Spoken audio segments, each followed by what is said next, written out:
y'all, we back. Episode 20, The Struggles. Queen Mara said, how bad you want to hurt Jess? Royal Guard Charles said, my desire to break her is greater than my will to live, your majesty. Mara said, I think I know how to hit her where it hurts, but I'll need your help. He said, I'm yours to command, your majesty. Look at them plotting, y'all. He talk about stronger than his will to live. You my op like that, Charles? A wicked grin tugs at the corners of Queen Mara's mouth. She said, you know, Charles, Father used to take me lynx hunting. These vicious beasts are swift, ferocious, and crafty. They seldom fall for traps, and if you just charge right into them, they're always ready to rip you to shreds. Father would always go for the mother lynxes. He would shoot an arrow to the baby lynx, making it scream. It drove the mother lynx berserk, but it also lowered its awareness. Just like that, they always marched to their doom. That's crazy. Anything can be broken, Charles, no matter how strong it appears to be. Charles said, your majesty, are you saying? She said, I'm just telling you a story, Charles. What you want to do with it is entirely up to you. Yo, I know you would not want to be a royal guard for the rest of your life. The day my son sits on the throne, he will release you from your oath. Power, wealth, titles, you'll have them all. She said, my son. That's crazy. Charles said, thank you for the insight, your majesty. I understand what I have to do now. Queen Mara gives Royal Guard Charles a slight nod as she hums a lullaby to the infant in her arms. Yo, that's crazy. That's crazy. Okay, the next morning. Look at me, y'all looking cute. Queen Mara said, your majesty, you've been rocking Prince Kairos for a while now. King Cletus said, a son, Mara. I finally have a son. She said, Roxanne didn't even have a chance to hold Kairos before she... Oh, girl. Queen Mara is cut off by the hungry Prince Kairos is crying. King Cletus said, Dawn, take Prince Kairos to the nursery. Dawn said, yes, your majesty. Is it Kairos or Krios? What is it? I'm gonna just call him Kairos. Raquel said, where should we bury Roxanne, your majesty? King Cletus said, Roxanne was supposed to be punished for her crimes, but she sacrificed her life to give Ethania a prince. If she didn't do all this, I would have given her the Azure Tiara. Mara said, all Roxanne did was out of her affection to your majesty. Her actions may be wrong, but her love for your majesty was undeniable. Yeah, are these people serious? Right. Pretending to have sympathy after throwing Roxanne under the bus. Girl, Roxanne is no use to the queen anymore. Why would she defend her still? She gotta be up to something, y'all. King Cletus said, I was planning to strip her of her titles and exile her when Kairos is weaned from milk. But she's passed away now. Mara said, how should we proceed then, your majesty? He said, every single one of her crimes was enough to get her hanged. I cannot overlook that just because she's gone. For the sake of Prince Kairos, I will not let this affect her house. Have Roxanne buried as a commoner outside the palace. I would not punish her house for this. What'd that say? The queen betrayed her. I didn't even see it. But Prince Kairos will no longer have any relation with Roxanne or her house. Mara said, that's very reasonable, your majesty. About Roxanne's lady-in-waiting. She's still grieving in Roxanne's chamber. He said, as Roxanne's lady-in-waiting, she probably had a part in her crimes. She might just be a loyal servant, but I don't want her in the palace no more. Send her home and make sure she cannot associate herself with any nobles again. Mara said, you're kind to show her mercy, your majesty. I'll make the arrangements later today. Girl, good riddance. Good riddance. Mara said, well, what happened to Solana and the loss of Roxanne? Would you like to arrange for an early draft, your majesty? King Cletus said, Mara. King Cletus glances at you almost instantly and lets out an awkward smile. Okay, obvious much, right? You better not have no drafts in here while I'm here. Of course, if you could catch on the meaning of that look so easily, so did everybody else. Just laughing for. And not everyone is as open-minded as the kind concubine Velia, especially the Queen of Ethania. But then, all she can do is shoot daggers at you, right? She can't do nothing. Don't pop a vein now, right? Arya said, are you okay, your majesty? Mara said, I'm fine, Consort Arya. Why wouldn't I be? She said, you were frowning really hard. Frowning too much will develop more wrinkles on your face. Oop, not more. Mara said, are you saying I'm old, girl?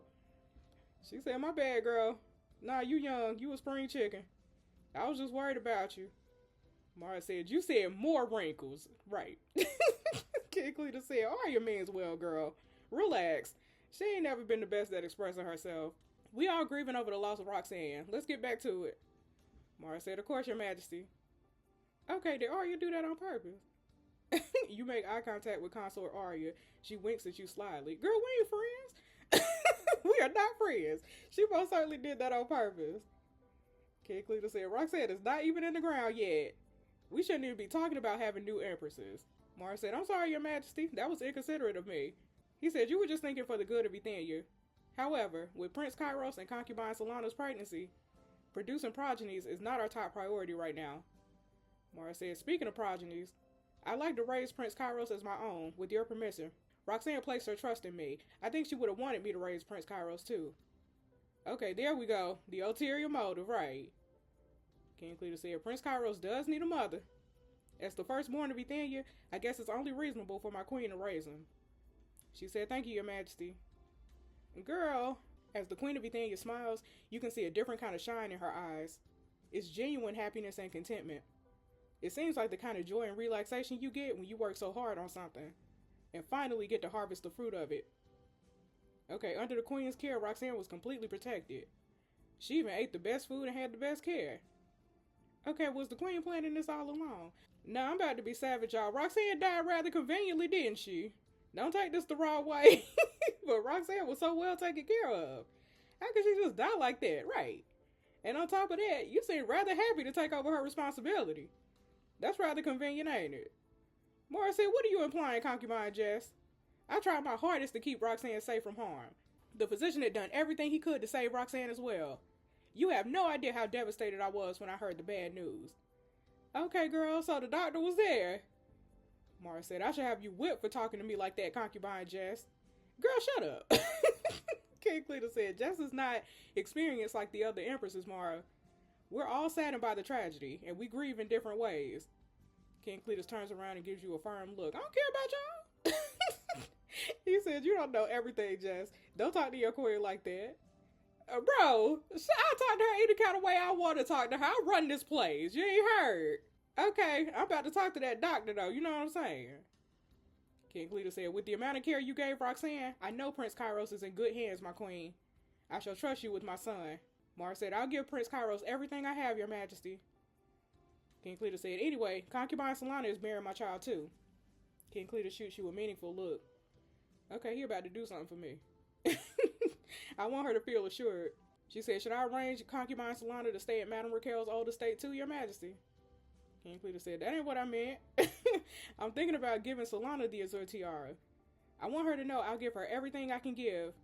And it's not just about the child she's bearing. Once again, he turns around and smiles at you heartily. I mean, with Solana's special scars, she would have stayed a concubine forever. The king is promoting her because of me. With the madam title and the king's child, she will easily be the most powerful woman in Ethenia. Okay, look. That's my sis, y'all. Mara said, if I may, your majesty, our Azure Tiara is the symbol of beauty and grace. And Solana, with what happened to Solana, I don't think it'd be a good idea. Okay, y'all. I really want to say that top one. But I'm going to say beauty lies within the heart. I'm going to say that. Concubine Solana may have a scarred face, but beauty lies within the heart, your majesty. Solana is the kindest person I know. On top of that, she can still sing and dance like an angel. Mara said, maybe, but a madam shouldn't have to live under a mask. It's just not right, concubine Jess. People will talk. I said, you don't know about that, your majesty. There's no right or wrong in this, and anything can happen. But one thing I am sure of is that Solana deserves the Azure Tiara more than anyone else. King Cletus said, what do you think, Raquel? Madame Raquel looks at Queen Mara uncomfortably. She said, I understand what happened to concubine Solana was not her fault, but I think her majesty was right. I suggest we leave the Azure Tiara vacant for now. That way, concubine Solana can have time for her facial scars to heal. Oh, girl, you want to be the ops too? You want to be the ops too? Okay, if they ever heal. When even Madame Raquel is on board with this, you decide to stop talking. But it's way too hard to conceal your disappointment. King Cletus glances at you and lets out a long sigh. He said, concubine Solana may not be as beautiful like she used to be, but I think she's worthy of the Azure Tiara. I will, however, promote her after the birth of my second child. Mara said, Your Majesty. He said, my decision is final. Okay. He said, at any rate, I shall retire to the study. Concubine Jess, get Royal Guard Josh and meet me there. I have a task for you two today. Okay. Look, promote Solana now. You know what I'm saying? Promote my sis now. Later that day. Hey, Tank Top. King Cletus said, a militia that is not house-based and their sole purpose is to fend off the bandits will recruit people regardless of their social status. All Athenians who are fit enough to fight can volunteer regardless of their sex. What do you think? I said, I think that's a great idea, Your Majesty. What about House Salvador's militia, though? He said, I've invited Lord Rick to discuss about the corruption of his militia. He should be here later. I do hope this is not how House Salvador gets so wealthy. I said, is this why you married the Queen, Your Majesty? King Cletus blushes with embarrassment. He said it was more about picking the queen who would benefit Ethania the most. I was barely 4 ages old when I married Mora Jess. She was a beautiful woman from the most powerful house in Ethania. It wasn't much of a choice for me. Okay, look at him blushing. Arthur made sure I understood how to pick the right women to bear my children. Okay, whatever. He said, but you opened my eyes, Jess, not just mine. Even Arthur has grown to respect you as an envoy for the commoners. Okay, I'm honored, Your Majesty. He said, anyway, I want you to get out of the palace today and start recruiting for the militia. The people respect you and they'll answer to you. Okay, you not coming with? He said, I'll only intimidate them. Plus, I'm to meet with Lord Rick later. Tank Top will accompany you and keep you safe. Tank Top said, I will protect her grace with my life, Your Majesty. Okay. Come on, Tank Top. I said, I can manage getting out of the palace for an afternoon without getting killed, Your Majesty. He said, well, recruiting the militia is not the only thing I'm asking you to do. I want you to train the women you recruited too, Jess. I said, you want me to teach women how to fight? He said, I could ask Josh or Charles to train them all, but then, who would know the limit of a woman's strength better than you? You were the first Athenian female royal guard, after all. The women also respect you, and they will be way more motivated if they learn from you. I said, just to be clear, I'm going to be outside the palace a lot. He said, every afternoon. Consider it your crown concubine duty. Okay, if I get to go out, I might find that spot way here the glider, right? I'm happy to train the women how to fight, but I have 2 conditions. He said, what do you want, Jess? I said, firstly, I'm not going to wear a gown for this, and neither will the women I train. If we want women to be stronger, we can't let Athenian tradition limit their strength. He said, go talk to the tailors at the supply quarter. Let them know how you want the female militia attire to be, and they'll manage. Okay, thank you. He said, what's your second condition? I said, I want all the Zubian silk that's coming in the fall. He said, since when do you care so much about Zubian silk? I said, I just like the Zubian dresses you made for me, Your Majesty. I'll give up my share of dawnberries and jewelry for the next 3 ages for this. He said, Mara ain't gonna be happy about this. I don't care about her, but I'll make it up to her. Okay, so I get all the Zubian silk. He said, you're doing so much for the good of Ethania. Who am I to deny our valorous crown concubine and her Zubian silk? Okay, that was easy. I'm gonna be home in 5 months. We going home. King Cletus said, Josh, go notify Charles that he'll be taking over your duties while you're gone. He said, certainly, Your Majesty. Okay, bye, Tank Top. Once Royal Guard Josh was out of sight, King Cletus wraps you in his arms and kisses your forehead softly. He said, what have I done to deserve a lion-hearted guardian angel like you? Okay, it's getting harder to resist him, y'all, because I done did the stuff. Okay, look. You press yourself up against King Cletus and lift your head up, kissing him tenderly. With that invitation, he kisses you back immediately, rubbing his stubble against your cheeks. Just like the other night when he took off your nightdress and his bare skin against yours. The memory of that night gets your heart racing like boiling water, and your body starts heating up, much like when Princess Maria drugged you. Not when she drugged me. You force yourself to pull away before you lose your restraint. Okay. King Cletus said, did I do something wrong, girl? Okay, he has been nothing but patient with me, and he actually wants me for who I am. Not gonna lie, it felt pretty good the other night, and we didn't even get to the main part. I know it's not just lust. I do like the feeling of pleasing the man I have strong feelings for. Okay, Jess. Maybe it's time to return his rose tonight. We only have 5 months left. I should at least make the best of it with him. Obviously, King Cletus has no idea what you're thinking behind your silence. He said, "Are you mad at me, girl?" "No, boo, of course not. I'm gonna surprise him tonight." He said, "Good. Upsetting you is the last thing I want to do." "Well, you better go talk to the tailors and get your attire done. Daylight's burning." "Okay, yes, your majesty." Okay, look, y'all. Feeling the kid, you know? With a few attire ideas in mind, you head to the supply quarter. "What's up, y'all? What's up? I'm back. Back like I never left, you know what I'm saying?" The tailor said, "Something I can help you with, your grace?" "Yeah? Look, there's going to be a new militia including both men and women. I'll be training the women how to fight, and to do that, I need to wear something I can move freely in, and so will the women I recruit." The tailor said, "We use leather and wool to craft the guardsman armor, but those are no materials for a crown concubine, your grace." I said, "I ain't trying to look pretty, right? I just need to be able to stretch my arms and legs." The tailor said, "How do you want us to make them, your grace?" I said, "I got a couple ideas in mind." "Okay. Sometime later." "Okay, this kind of cute." She said, "You sure you want this as the official female militia attire, your grace? It's very different from traditional Athenian clothing." "Look, traditional Athenian women don't fight, right? However, it's time for women to realize the strength in them. As long as I wear something like this, people should be convinced." She said, "You're well respected in the commons, your grace. I'm sure people will do as you say. We'll start working on the attires right away. There should be enough materials to make a lot of them." "Okay, thank you." She said, "It's our duty, your grace. As for your attire, we have crafted 2 different attires according to your standard. Please feel free to choose from any of them." "Okay, tried our best, but I could only come up with a white leather set or a black woolen set. Fortunately, we still have your old Royal Guard attires." "Okay. Royal Guard attire? Why didn't I think of that?" "Okay, y'all, hold on. We got Feisty Ruby. Okay, that's kind of cute. What else? Royal Guard Black. I think that's what I had on before. Yeah. Belted leather set. That's kind of cute. That's kind of cute." What's the Golden Phoenix? Okay, I just don't like the boots with that. Dojo practice set. I don't like this. It's basic. And flexible woolen white set. Flexible. I don't know. No, we're not doing that. I don't know. I kind of like the belted leather, y'all.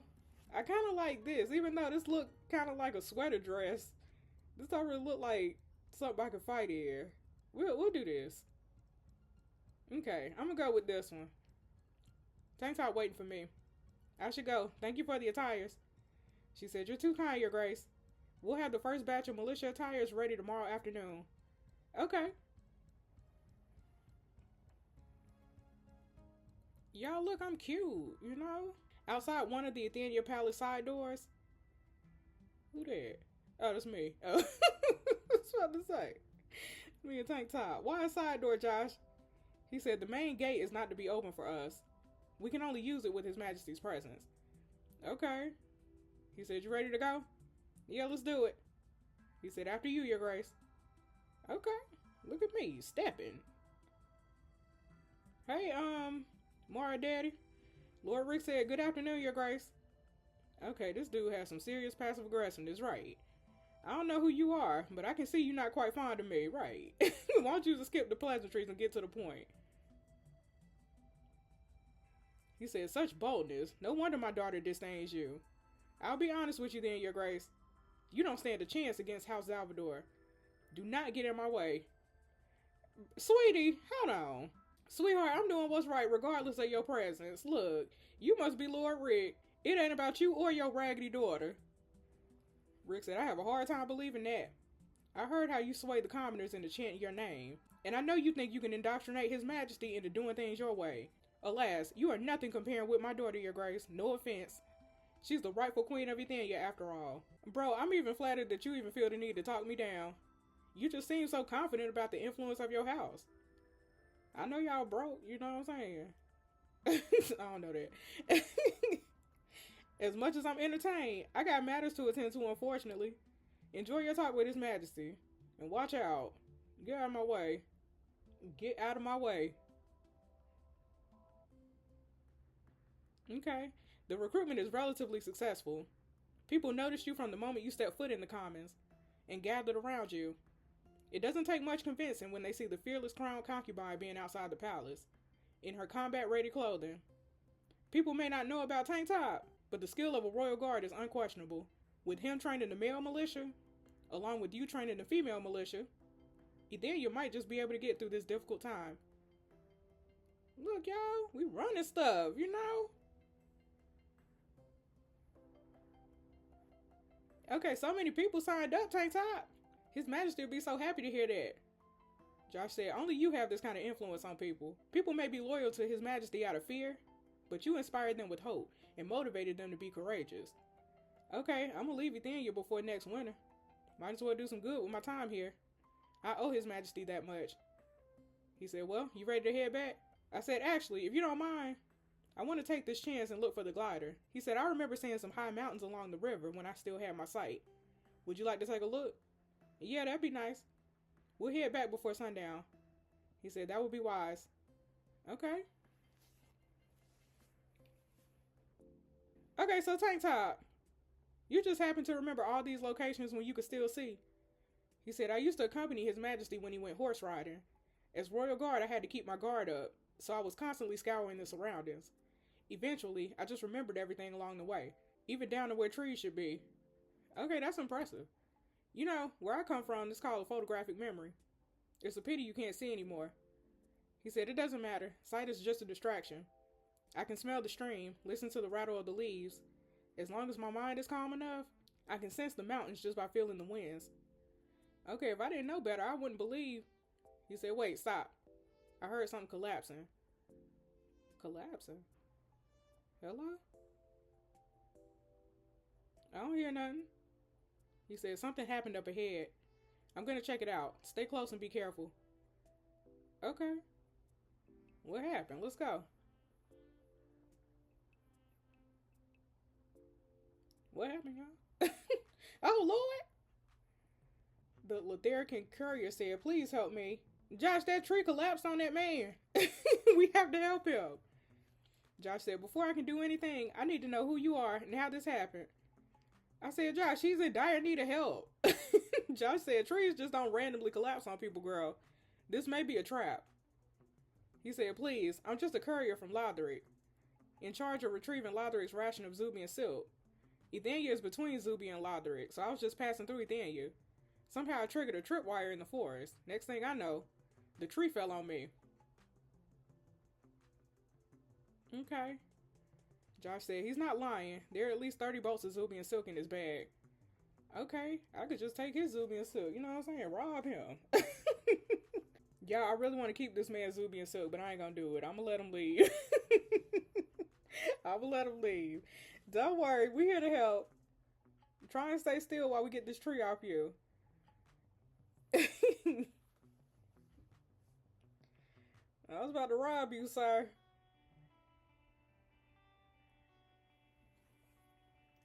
He said, thank you for saving my life. I thought I was dead. You are as kind as you are beautiful, my lady. May I know your name so I can tell Her Majesty about you? I said, my name is Jess. With that name and my hair color, Her Majesty will know who I am. He said, if Her Majesty knows you personally, you must be very important. Please forgive me if I didn't address you properly, my lady. Look, just relax, bro. I'm just a person like you, standing on the same ground, right? You better go before it get dark. He said, I'll head back to Lothric then. Thank you for saving my life. I'll be eternally grateful for your timely rescue. Okay, have a safe trip back home. Bye, bro. With your Zubian suit. You want to give me a piece? You want to give me like one bolt? You know what I'm saying? No? Okay. Like His Majesty said, the trade routes have been getting sabotaged.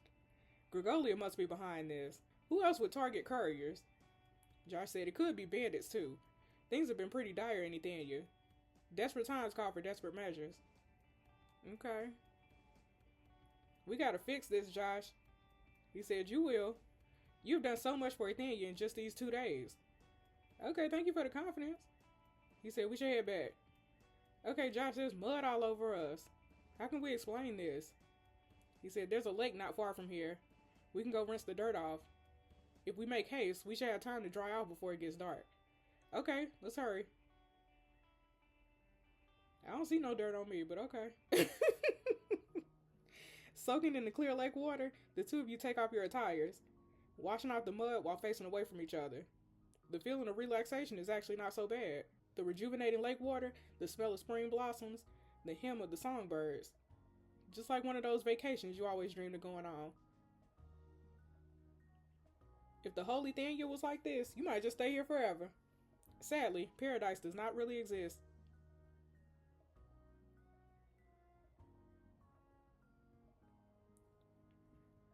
After rinsing yourselves briefly, you get dressed and head back to the palace. The long walk back gives you two more than enough time to dry off. It was dinner time by the time you got back to the palace. With so much on your mind, you just ate a little bread and headed back to your chamber.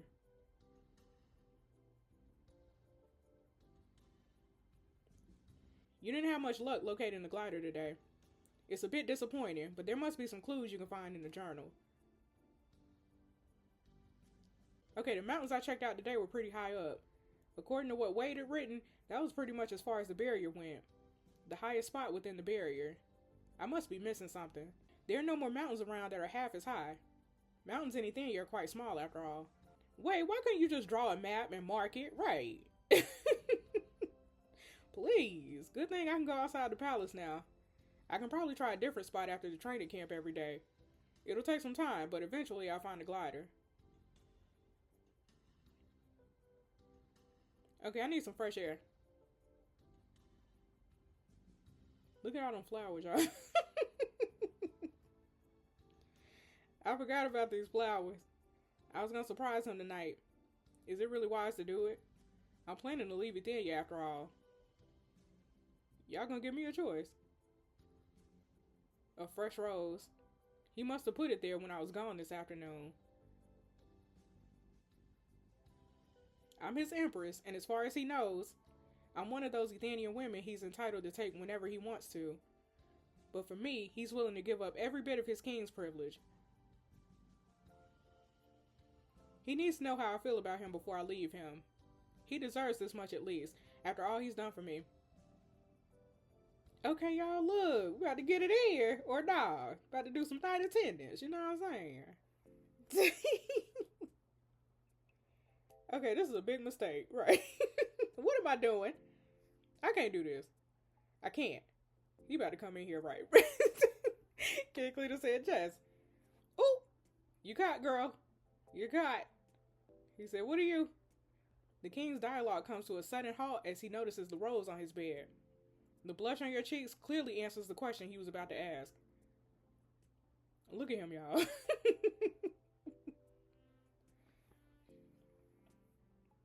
He said, are you sure about this, my valiant rose? I said, I think I am. Are you, your majesty? He said, I've been sure ever since I heard you speak for the first time. And Jess, call me Cletus, for I'm just a hummingbird drawn to the beauty of the magnificent rose. Okay. Guilt, the king of Ethenia, is very much in love with you. So much that he doesn't even want you to address him as the king. He just wants to be the lover of the woman he cherishes.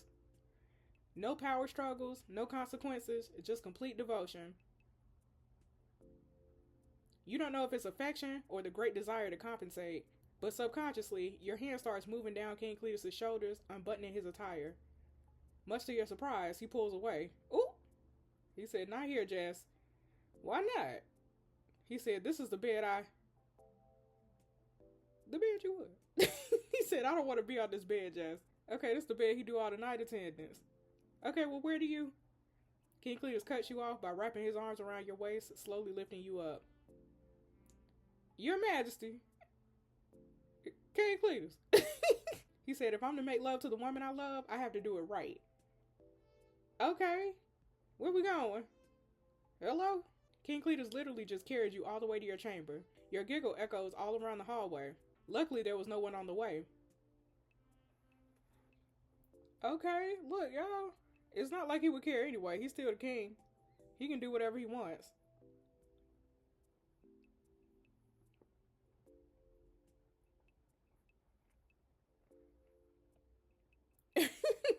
Yeah. As King Cletus starts undressing in front of you, you can't help but feeling a little nervous and look away. Okay, am I really doing this, y'all? He said, Jess, what you got? Oh, Lord. Yeah. I'm sorry. I need to be.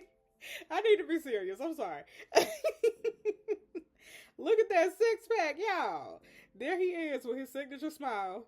This is not the first time you've seen King Cletus without his attire, but the last time he was in your chamber, your mind was way too preoccupied to admire him. You can feel the blood rushing to your cheeks as he soothes you with that smile, holding that rose you brought back to him. King Cletus gently lays you on the bed and reaches for the laces of your corset. He said, I love you, Jess.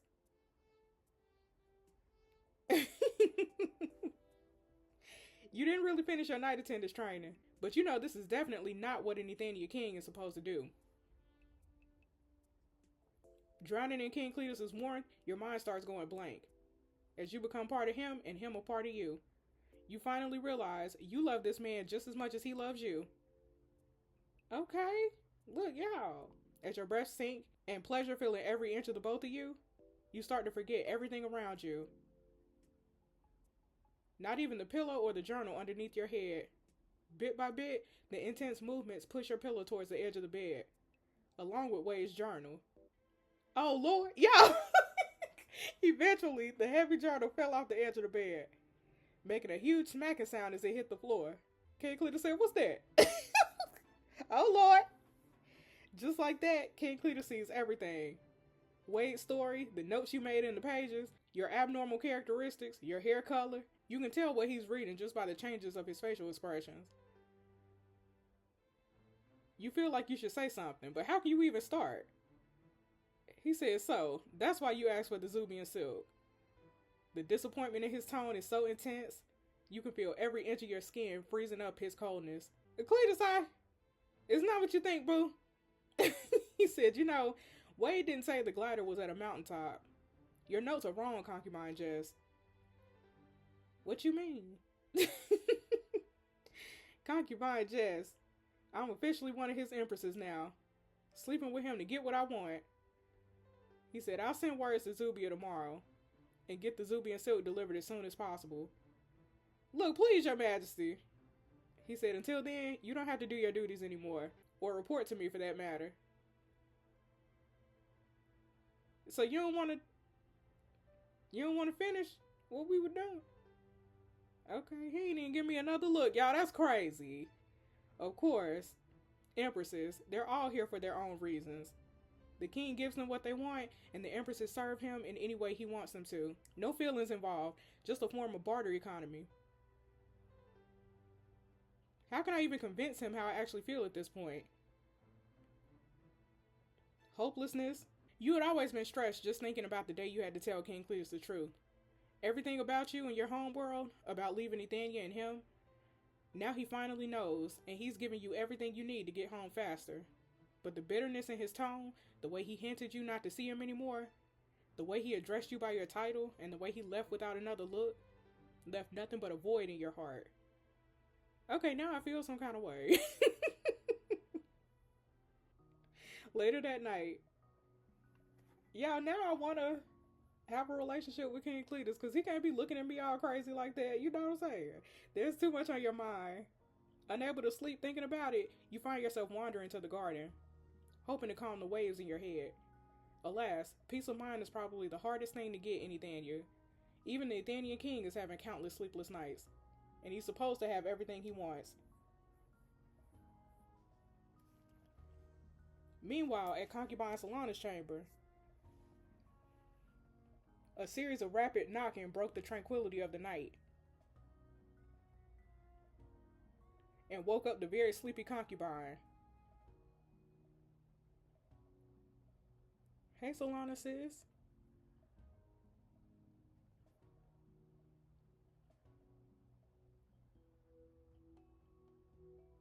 Y'all. Charles said, I apologize for the disturbance, Your Grace, but a fire broke out. I was sent here to escort you out of here to someplace safe. Y'all.